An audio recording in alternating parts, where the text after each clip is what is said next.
sculpture de l'eau. Étudier ce cœur de l'eau si transitoire, ce cœur de l'eau souvent malade et sans mémoire. L'eau si pâle, on dirait une sœur du boulot, par le phare du couchant à peine un peu rosé.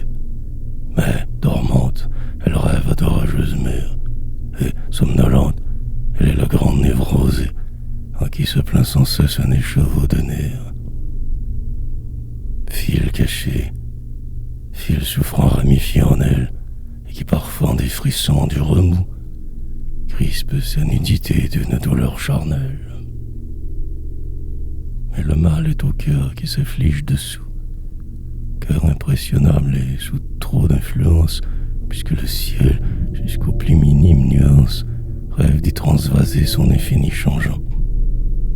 À peine d'elle-même et de son cœur qui dure, quelques endimanchés nénuphars émergeant, comme son propre songe en un peu de verdure. Maladif cœur de l'eau qui ne s'appartient pas, mais si soumise au ciel, si faible l'eau soit-elle, elle cache sa peine en de muets combats, sa chaîne violée dans des plis de dentelle.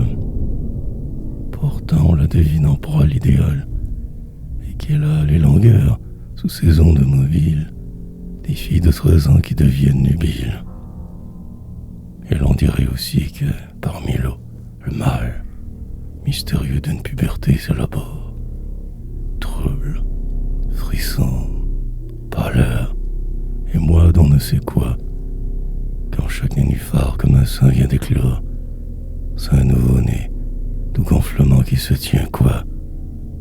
Ah, ce cœur de l'eau vaste en qui tout s'amalgame, ce cœur de l'eau plus compliqué qu'un cœur de femme.